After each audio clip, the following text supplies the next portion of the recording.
কি ব্যাপার, হঠাৎ করে আসলি যে? দাদা, আমি ঝগড়া করে চলে এসেছি আর ও আমার সাথে খুব খারাপ ব্যবহার করেছে। আজ থেকে আমি এখানেই থাকবো। আচ্ছা ঠিক আছে, তুই ব্যাগটা রেখে দে। আরে হ্যাঁ, অনেকদিন হলো তোর হাতে চা খাইনি। আমাদের জন্য ফটাফট 2 কাপ চা করে নিয়ে আয়। ঠিক আছে দাদা।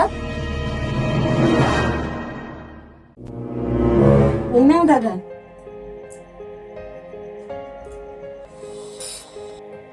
বাহ, খুব টেস্টি। সত্যি চাটা খুব সুন্দর হয়েছে। আমার বোন খুব ভালো রান্নাও করতে পারে। আচ্ছা, তোমার বোনের হাতে রান্না তাহলে আমাকে টেস্ট করাবে না? বোন, যা আজকে রান্নাটা তুই কর, তোর বৌদি খাবে বলছে।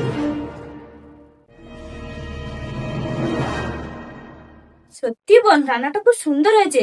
আজ থেকে তুমিই প্রতিদিন রান্না করবে। মাথাটা যন্ত্রণা যেন ফেটে যাচ্ছে। কি হয়েছে, তোমার মাথা যন্ত্রণা করছে? বোন, বোন, হ্যাঁ দাদা বল। তোর বৌদির খুব মাথা যন্ত্রণা করছে, 2-4টে কাপড় আছে, গিয়ে কেচে দে। ঠিক আছে দাদা।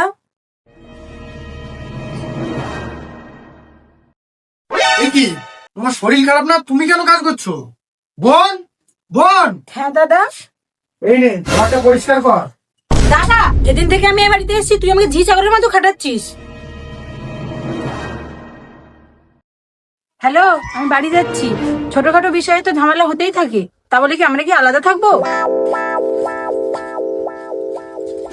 হ্যালো হ্যাঁ অভি, কি হয়েছে? দাদা, বোঝাও তোমার বোনকে, একটু খুঁটিনাটি ঝামেলা হলেই বাপের বাড়ি চলে যায়। ঠিক আছে, আমি দেখছি। বোন হোক বা মেয়ে, ঝগড়া করে যখনই তারা বাপের বাড়ি চলে আসে, কখনোই তাদের প্রশ্রয় দেওয়া উচিত নয়।